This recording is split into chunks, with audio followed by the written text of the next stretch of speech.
welcome to Diplomatic Channel. I am Amarachi Ubani. President Muhammadu Buhari was in Jordan this weekend to join other leaders in security discussions. The president said regional cooperation is needed now more than ever to combat the worldwide threat of violent extremism. During a bilateral meeting with King Abdullah II of Jordan, the president stressed that interregional cooperation and information sharing were the only ways the evil of terrorism could be curtailed. He thanked the Jordanian king for his constant support and assistance in Nigeria, especially with the recent donation of armored vehicles and other military equipment to further bolster the war against terrorism and insurgency in the country. King Abdullah II advocated broader measures, especially the use of cybersecurity in checking the influence of terrorists, and promised to continue supporting Nigeria in her war against violent extremism. The Akaba retreat was attended by heads of state of other African countries such as Ghana, Guinea, Mali, Niger, and Togo, and representatives of governments of 48 countries. Speaking of bilateral meetings, the U.S. Deputy Secretary of State John Sullivan was in Nigeria a few weeks ago for the U.S.-Nigeria Binational Commission meeting. My colleague, Maokbe Ogun, got a chat with the Minister of Foreign Affairs, Mr. Jeffrey Onyema, on a number of issues and that meeting. Talk, no walk. No, there's been a lot of walk with the United States in our support for Nigeria, not just today, but over the last couple of years and going forward into the future. I would say this is the next step in our walk with Nigeria. It's important for government officials at all levels, senior levels and more mid-levels, to engage in dialogue together. It took us a little while to get here to Abuja, but it's the first year of the Trump administration. This is an annual binational commission meeting. So it's important for us to sit together, to talk, to renew the trust that exists between our two governments, between our leaders.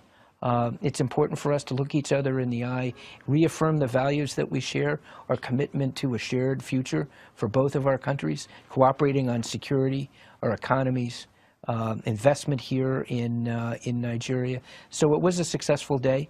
It's necessary for diplomats to talk and government officials to talk, but through our engagement, our talking, we're hopeful that others will do, both in government and outside of government, do a lot more on the ground here in Nigeria to promote security, trade and investment, develop the economy, and help grow the relationship between our two countries. There are timelines that are forced on us by the calendar, by the electoral calendar. For example, there is an election that is scheduled here in 2019, which is a key focus for everyone, for Nigerians and for Americans who are concerned about Nigeria. We want to do all we can to support the Nigerian people in their continued experiment in democracy, which every democracy is, including the United States. We have our own challenges. We have not cornered the market on a successful democracy.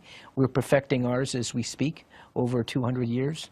Nigeria's experience with democracy is not as lengthy as ours, but just as important. And we're looking to share the lessons that we have learned, work cooperatively, and press forward for what we believe is a bright future for the people of Nigeria and for the relationship between the United States and Nigeria.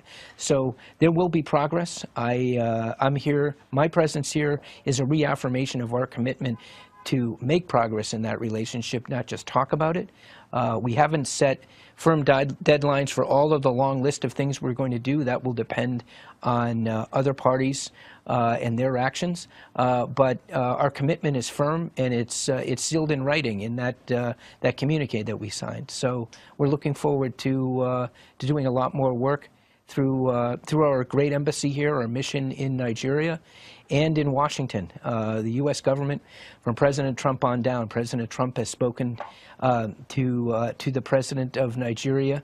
We are very committed to this relationship and working hard to improve it. For example, I mentioned at in the press conference just a few moments ago, we're going to establish a commercial and investment dialogue to involve U.S. business, U.S. banks, U.S. financial institutions in a dialogue that will be facilitated by the U.S. government with the Nigerian government, and also involving Nigerian private sector parties, so that we expand the commercial relationship between our two countries, which is extremely important.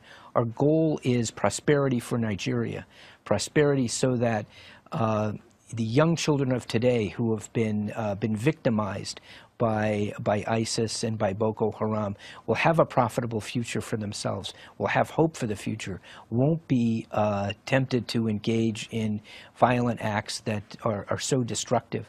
So we're working hard to create those types of commercial opportunities, investment for the benefit of the Nigerian people, but also for the benefit of the United States, a strong economic relationship with this enormously important country, just in terms of population, the size of the market, extremely important and only growing larger and more important over time.